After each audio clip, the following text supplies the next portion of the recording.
আমার জীবন দেবতা ঠাকুরের শ্রী পাদপদ্মে আমার কোটি কোটি প্রণাম। জগৎজননী জগৎলক্ষ্মী শ্রী শ্রী বড়মার শ্রী পাদপদ্মে আমার কোটি কোটি প্রণাম। পরম পূজ্য পাদ ভক্তপ্রবর শ্রী শ্রী বরদার শ্রী পাদপদ্মে আমার ভক্তিপূর্ণ প্রণাম। পরম পূজ্য পাদ শ্রী শ্রী আচার্যদেব দাদার শ্রী পাদপদ্মে আমার কোটি কোটি প্রণাম। পূজনীয় অবিন্দা এবং ঠাকুর পরিবারের সকলের শ্রীরাঙার আতুল চরণে আমার ভক্তিপূর্ণ সহস্র কোটি কোটি প্রণাম।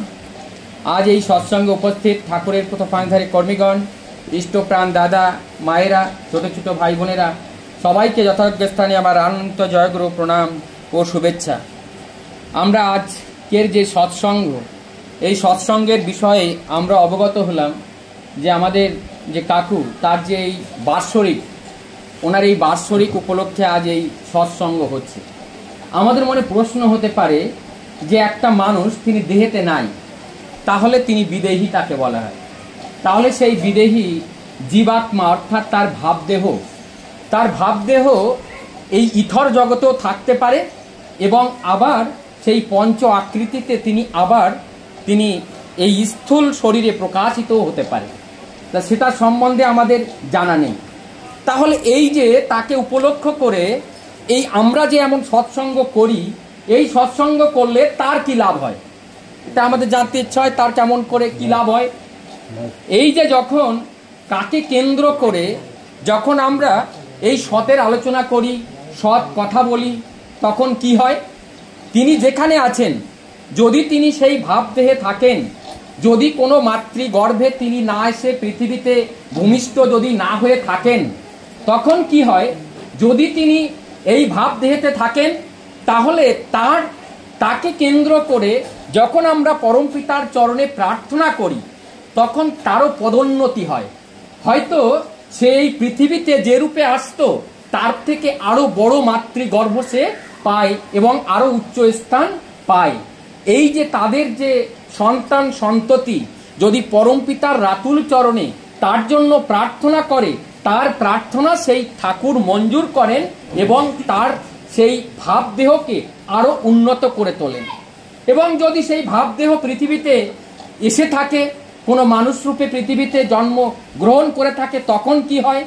সে যেখানে থাকুক, যদি সেই দেহ ধারণ করে পৃথিবীতে আসে, তাহলে তার যে জীবনের যে বিকাশ এবং তার আধ্যাত্মিক চেতনা, ওই চেতনা আরো তর হয়ে জাগ্রত হয়ে ওঠে। তার কি হয়? ওই ইষ্টের প্রতি তার শ্রদ্ধা, ইষ্টের প্রতি তার ভক্তি, ওইগুলো কিন্তু আরো বিকশিত হয়ে আরো বিকাশ হয়ে ওঠে। তাই আমরা যদি এই যে কোনো একটা, আমাদের যেমন জন্মদিন, আমার ছেলের জন্মদিন, মেয়ের জন্মদিন, বিবাহ বার্ষিকী, মৃত্যু বার্ষিকী এবং যে কোনো একটা আনন্দ, সুখ বা দুঃখকে কেন্দ্র করে তার কেন্দ্রে যদি আমরা ঠাকুরকে রেখে তার চরণতলে বসে গুণগান কীর্তন করি, তাহলে আমাদের সেই জীবনে তার ফলটা আরো তর হয়ে ওঠে। তাই তার চরণতলে বসে আমাদের এই গুণাগুণ কীর্তন করাই কিন্তু আমাদের করণীয় এবং আমাদের এটাই করতে হয়। আরেকটা জিনিস, এই যে আমরা কীর্তন করি, সৎসঙ্গে কীর্তন হয়, তার ধর্মগ্রন্থ আদি পাঠ হয়। এই যে কীর্তন করার মধ্যে দিয়ে এগুলো কি হয়? এই কীর্তনের করতাল বাজানো হয়, ঝাঁঝ বাজানো হয়, হারমোনিয়াম বাজানো হয়, ঢোল বাজানো হয়। এইগুলো যে বাদ্যগুলো বাজানো হয়, এই বাদ্যগুলো কিন্তু আমাদের ভিতরে অন্তর জগতে নিরন্তর বাজতে থাকে। হারমোনিয়ামও বাজে, ঢোলও বাজে, চাক্কিও বাজে, করতালও বাজে, কিন্তু ওই বাজনা আমার কর্ণে প্রবেশ করে না, ওই বাজনা কিন্তু আমি শুনতে পাই না। তাই এই যখন সৎসঙ্গ হয়, এই বাদ্যযন্ত্র যখন বাজানো হয়, তখন আমার এই জীবনে, আমার এই দেহের মধ্যে যে ইন্দ্রিয়গুলো এই পঞ্চাকৃতি জগতের সঙ্গে অর্থাৎ মায়া জগতের সঙ্গে যে বন্ধনে বন্ধিত আছে, ওই বন্ধনগুলো ছেদন করে এই অস্ত্রের মাধ্যম দিয়ে, এই যন্ত্রের মাধ্যম দিয়ে সেই বন্ধনকে ছেদন করে আমাদের সেই একের দিকে উন্মুক্ত করে নিয়ে চলে। তাহলে আমাদের এই নিচ জগৎ থেকে ঊর্ধ্বে জগতের দিকে আমাদের নিয়ে যায়। তাই এই কীর্তনে আমাদের মাতিয়ে তোলে এবং আমাদের সেই ঊর্ধ্বের দিকে নিয়ে যায়। ঠাকুর বলছেন, এই কুলকুণ্ডলিনী মানে কি জানিস? কুলকুণ্ডলিনী মানে যে এখানে 2.5 প্যাঁচ 3 প্যাঁচ পনি প্যাঁচ পন প্যাঁচ এসব প্যাঁচ ট্যাঁচ যা কিছু, আমার ভাব এবং আমার চিন্তা যতক্ষণ পর্যন্ত নিম্নগামী থাকে ততক্ষণ পর্যন্ত ওই কুণ্ডলিনী জম্বের পেঁচানো পেঁচায় ওই নিচের দিকে পড়ে থাকে। আর যখন আমার ভাব চিন্তা বিচারধারা ঊর্ধ্বের দিকে যায় ওই কুলকুণ্ডলিনী তখন কিন্তু আমাদের জাগ্রত হয়। তাহলে আমরা যে নাম পেলাম, এই যে প্রার্থনা করার পরে আমাদের বলা হলো যে নাম করতে হবে, আমাদের নাম করতে হবে। ওই নাম করলে কি হয়, ওই নামটা করলে কি হয়? আর আজ আমরা যে নাম পেয়েছি এই নামটা কি নাম, এই নামের সম্বন্ধে অল্প একটু জানার চেষ্টা করি। আমরা দেখি এই জগতে অনেক নাম আছে। একটা আছে ধ্বনিয়াত্মক নাম। এই ধ্বনিয়াত্মক মানে রাম, কৃষ্ণ, বুদ্ধ, যিশু এবং বিভিন্ন যে একটা নাম রাখা হয়েছে, তো এটা ধ্বনিয়াত্মক নাম। যেমন আমরা দেব দেবতার যখন পূজা করি, ওং হিং ক্লিং রিং, এটাগুলো এক একটা দেব দেবীর সেই বীজ নাম, আমরা কিন্তু এটাকে উচ্চারণ করি। তাহলে এটা হলো একটা ধ্বনিয়াত্মক নাম। এই ধ্বনিয়াত্মক নাম দিয়ে আর একটা ধ্বনিয়াত্মক মান, আর একটা হলো আমাদের ভাব নাম। এই ভাব নাম কি? গিরিধর গোপাল। আবার গিরিধর গোপাল নীলকণ্ঠ মানে তার কর্ম দিয়ে তিনি যেটা করেছেন তার সেই যে কর্মের মাধ্যম দিয়ে সেই নাম দিয়ে তাকে একটা নাম রাখা হলো। তো আমাদের এই যে নাম সাধনা, রূপ সাধনা, স্বরূপ সাধনা, তো আমাদের এটা কোন সাধনা? আমাদের এই সাধনাকে সুরাত সাধনা বলা হয়। এই যে সুরাত সাধনার মধ্যে আমাদের এই নামটা ধুনাত্মক নাম। এই ধুনাত্মক নামটা কেমন? যেমন এখানে যখন গান বাজানো হয় তখন একটা ধুন থাকে, ওই ধুনের মধ্যে দিয়ে চলে। ওই ধুনাত্মক নামের মধ্যে আমাদের মধ্যে ভাইব্রেশন হয়, আমাদের মধ্যে একটা কম্পনের সৃষ্টি হয়। তো এই নামটা যখন আমরা বারবার উচ্চারণ করি ওই বীজ নাম, তাহলে আমাদের মধ্যে একটা কম্পনের সৃষ্টি হয়। আর ওই কম্পনের মাধ্যম দিয়ে একটা ঊর্জা আমাদের মধ্যে জীবন্ত হয়ে ওঠে। আর ওই ঊর্জা যখন জাগ্রত হয়ে ওঠে, ওই ঊর্জা যখন বেশি হয়ে ওঠে, ওই এনার্জির তাপে, ঊর্জার তাপে, তাই বলে না নামের অনল জালো, নামের অনল জালো রে ভাই, নামের অনল জালো। ওই নামের অনল জ্বাললে কি হয়? অনল অর্থাৎ অগ্নি। আমার নামের অগ্নি জ্বালাতে হবে। তাই নামের অগ্নি জ্বালাতে গেলে কেন জ্বালাতে হবে? নামের অগ্নি আমার মধ্যে কি আছে? কাম, ক্রোধ, লোভ, মায়া, মোহ, মৎসার্য, পরশ্রী, কাতরতা, এই যেগুলো আছে এগুলো কি? এগুলো শুকনো কাঠকুটো। আর এই শুকনো কাঠকুটোকে কি করতে হবে? আগুন দিয়ে পুড়িয়ে ছাপখাট করে দিতে হবে। তাহলে এগুলো কি দিয়ে পোড়াবো? নামের অনল দিয়ে আমাকে পোড়াতে হবে। আর ওই নামের অনলটা আমি কি করে জ্বালবো? তার ওই সেই মহামন্ত্র বীজ নাম আমাকে অহরহ আমাকে জাগ্রত করতে হবে। আমাদের বলে সেই নামটাকে যখন আমরা করি, আমরা ওই নামটা কোথার থেকে আমাদের শুরু হয়? আমাদের মূলাধার চক্র, স্বাধিষ্ঠান চক্র, মণিপুর চক্র থেকে আমাদের নাম শুরু হয়। তাই এই মণিপুর চক্র থেকে আমাদের অনাহত কেন্দ্রের থেকে আসে। অনাহত মানে যেখানে কোনো বিরাম নেই, অবিরাম ভাবে আমাদের এই হৃৎপিণ্ড তিনি যেন স্পন্দন করে চলছেন, তার কোনো বিরাম নাই। তাই এটাকে বলা হয় অনাহত চক্র, আর এটাকে প্রাণ কেন্দ্র বলা হয়। আমরা বলি না যে ঠাকুর তোমাকে আমার প্রাণে স্থান দেই? আমার প্রাণ কেন্দ্র হলো আমার হৃদয় কেন্দ্র। আমার হৃদয় কেন্দ্রটা মানে যে কেন্দ্রের উদ্দেশ্য, যে কেন্দ্রটা আমার জীবনকে বাঁচিয়ে রেখেছে, সেটাই হলো আমার প্রাণ কেন্দ্র, সেটাকে আমাদের হৃৎকেন্দ্র। তাই আমাদের এইতে মণিপুর চক্র, তারপরে এই অনাহত চক্র। ওই নাম করতে করতে মণিপুর চক্রের থেকে অনাহত চক্র, আর তারপরে বিশুদ্ধ চক্র। বিশুদ্ধ চক্র অর্থাৎ বিশেষ রূপে শুদ্ধ চক্র। ওই বিশুদ্ধ চক্র যখন শুদ্ধ হয় তখন আমাদের মুখ দিয়ে সেই বেদ, পুরাণ, সাহিত্য, ঠাকুর যা বলেছেন, যখন এতে বিশেষ রূপে শুদ্ধ হয়ে যায় তখন এই মুখ দিয়ে শুধু মানুষের বাঁচা বাড়ার কথা ছাড়া আর কিছু এই মুখ দিয়ে বেরোয় না। যখন এই মুখ দিয়ে বাঁচা বাড়ার কথা ছাড়া আর কিছুই না বেরোয়, তখন মনে করতে হবে এই বিশুদ্ধ চক্র আমার শুদ্ধ হয়ে গেছে। তাই বিশুদ্ধ চক্র যখন শুদ্ধ হয়ে যায় তারপরে আমাকে আসতে হয় আজ্ঞা চক্ষুতে। এই আজ্ঞা চক্রে, এই আজ্ঞা চক্রে, আমাদের আজ্ঞা চক্রে কেন আসতে হয়? আমাদের পরমপিতা কোথায় থাকেন? আমাদের এই পরমপিতা তিনি আজ্ঞা চক্রে, তাকে বসাতে হয়। তাকে এই আজ্ঞা চক্রকে বসিয়ে তার সামনে, তার কাছে সবকিছু বলতে হয়। আমার জীবনের ভালো মন্দ, দুঃখ, কষ্ট, দরিদ্র, দৈন্যতা, এবং আমার কাছে যা কিছু বলার আছে তাকে এই আজ্ঞাচক্রে বসিয়ে তার চরণতলে আমি নিজেকে করে তার কাছে প্রার্থনা করতে হয়। যখন আমরা গল্প করি আমার বাবার সঙ্গে, আমি গল্প করি আমার মায়ের সঙ্গে, আমি গল্প করি আমার ভাই বন্ধু সঙ্গে, আমি যার সঙ্গে গল্প করি না কেন এমন করে বসে আমাকে গল্প করতে হয় আমার প্রাণদেবতা সেই জীবনেশ্বর যিনি, তাকে এই আজ্ঞা চক্ষুর মাঝে বসিয়ে আমাকে প্রার্থনা করতে হয়। আমরা যখন তার এই আজ্ঞা চক্ষুতে বসিয়ে আমরা যখন আমার জীবনের সেই উদ্গার, আমার জীবনের ইচ্ছা, মনের ইচ্ছা, আশা, আকাঙ্ক্ষা সবকিছু যখন যার চরণে নিবেদন করি, তিনি তখন দয়া করে আমার জীবনের সর্ব সমস্যার সমাধানকারী পুরুষোত্তম তিনি আমার এক একটা করে আমার জীবনের সমাধান দেন।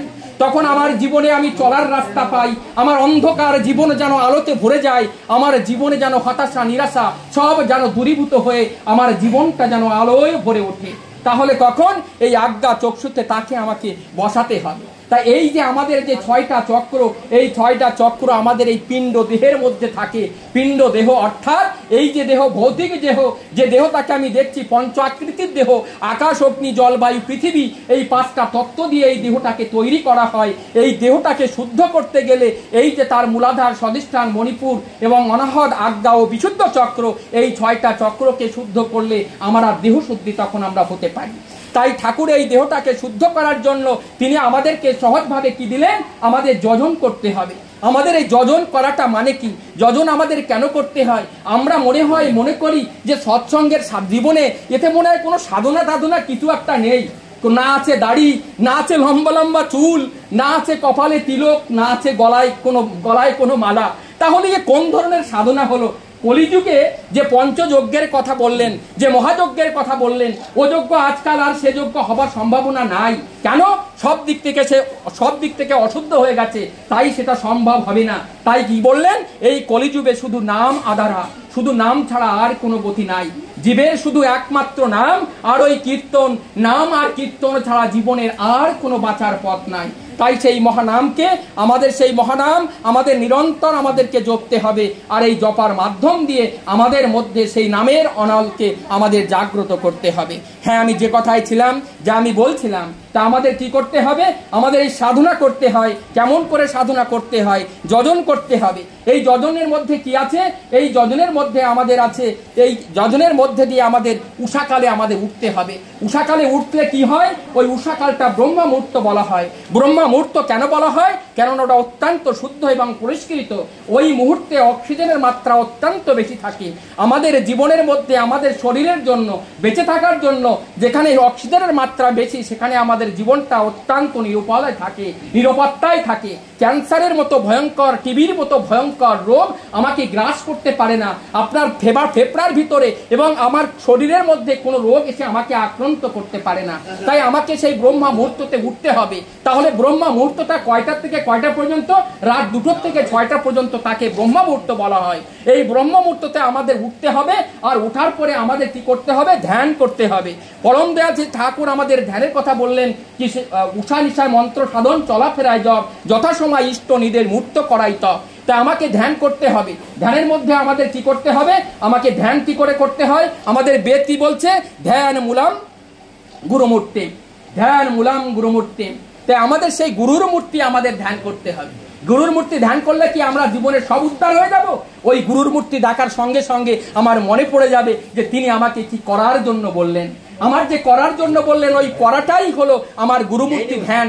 আমাকে যিনি করার জন্য যে কর্মগুলো আমাকে বললেন, ওইগুলোই আমাদেরকে করতে হবে। তা আমি ওইগুলো করলাম। এখন আমার করার পরে কি করতে হবে? এই যে আমি ধ্যান করলাম, নাম করলাম, তারপরে আমাকে ইষ্টভীতি করতে হবে। ইষ্টভীতিটা আমরা কি মনে করি? ইষ্টভীতিটাকে অর্থ দেওয়া? ইষ্টভীতি অর্থ নয়।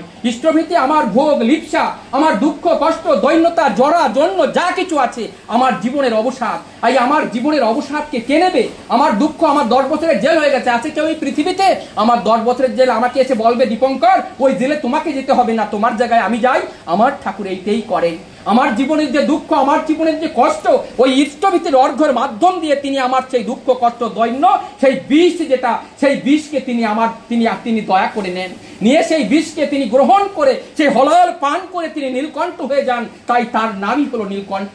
যিনি জগৎগুরু, যিনি সদ্গুরু, তিনি এই ভক্তের দুঃখ কষ্ট দরিদ্রতাকে তিনি নিজ কাছে নিয়ে তাদেরকে মুক্তি করে দেন। তাই আমাদের এই ইষ্টভীতি, এই মহাযজ্ঞের ইষ্টভীতি তার চরণে নিবেদন করে, এটাই কিন্তু আমাদের জীবনের বাসনা, আমাদের কামনা বাসনা সবকিছু তার কিছু অর্পিত করে আমরা যেন হালকা হয়ে উঠি, আমরা যেন একদম আনন্দে যেন আমাদের ভরে যাই। কেননা আমাদের পরম পিতা, তিনি আমাদেরকে দুঃখে দেখতে পান না, তিনি আমাদেরকে আনন্দ দিতে চান। তাহলে হলো আমার ইষ্টভীতির পর্ব।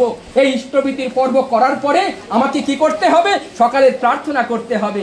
সকালে আমার এই প্রার্থনার মধ্যে আমরা কি বলছি? হে পরম দয়াল, হে পরম কারুণিক, এই পৃথিবীতে তুমি ছাড়া আমার আর কেহ নাই।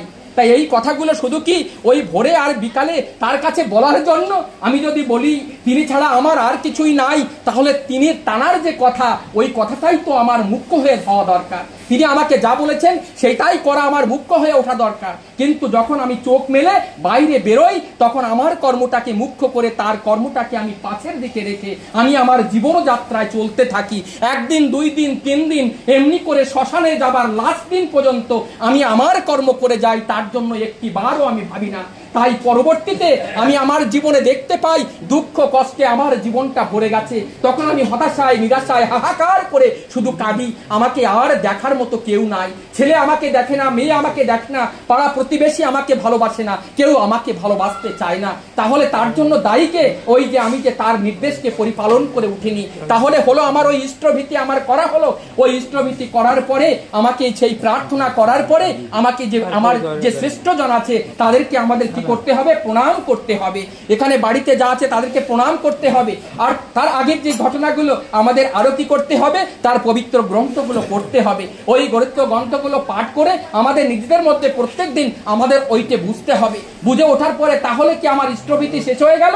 এখনো ইষ্টভীতি শেষ হয়নি। এই ইষ্টভীতির সঙ্গে আরো যুক্ত করতে হবে, তিনি আমাদের থানকুনির পাতা খেতে বললেন। কেন বললেন তিনি আমাদের থানকুনির পাতা খেতে? এটা আমাদের বুঝতে হবে। ওই থানকুনির পাতা কিন্তু আমার জীবনকে বাঁচাবে। আজ আমরা দেখতে পাই 80% আমাদের এই বর্তমান সময় লিভার ক্যান্সারে মানুষ মারা যাচ্ছে, ফাইব্রোসিস হচ্ছে, আবার কি হচ্ছে? লিভার ক্যান্সারে হচ্ছে, হার্ট ফেল হচ্ছে, এবং বিভিন্ন রকমের হাইপারটেনশন, সুগার, এইগুলো হচ্ছে। তাহলে তিনি আমার মনে হয় এই 137 বছর আগে তার জন্ম হয়েছিল, আর এই সব কথাগুলো তিনি 21 বছর বয়সে থেকে তিনি এই সব কথাগুলো বলা শুরু করলেন। এবং 21 থেকে তিনি 5 বছর, অর্থাৎ তার বয়স যখন 26, আর 26 থেকে 5 বছর, তাহলে 31 বছর পর্যন্ত তিনি তার ভাব বানিয়ে দিলেন। কীর্তন যুগ চললো, আর ওই কীর্তন যুগের পরে তার সাহিত্যিক যুগ, 30 বছরের পরে তার সাহিত্যিক যুগ, লেখাজোখার যুগ, তার মধ্যে গদ্য পদ্য ছন্দ আমাদেরকে দিলেন, আর সবকিছুর মধ্যে বাঁচার যে রাস্তা তিনি আমাদেরকে বলে দিলেন। তাহলে এই থানকুনির পাতা আমাকে কি খেতে হবে? হ্যাঁ, সবাইকে খেতে হবে। বাঁচতে যে চায় তাকে খেতে হবে। ঠাকুরকে গ্রহণ করুক আর নাই করুক, তাকে থানকুনির পাতা খেতে হবে। কেন? আমাকে যে বাঁচতে হবে। কেননা এই কলিযুগে এই রোগগুলো কিন্তু বিশেষ করে আক্রান্ত করেছে, ক্যান্সারের মাত্রা অত্যন্ত দেখা দিচ্ছে। আর এই ক্যান্সার থেকে বাঁচতে গেলে, আর ইমিউন ডিজিজ যেগুলো, ইমিউনিটি ড্রপ ডিজিজ যেগুলো, যেমন আর্থ্রাইটিস খুব ভীষণভাবে দেখা দিচ্ছে।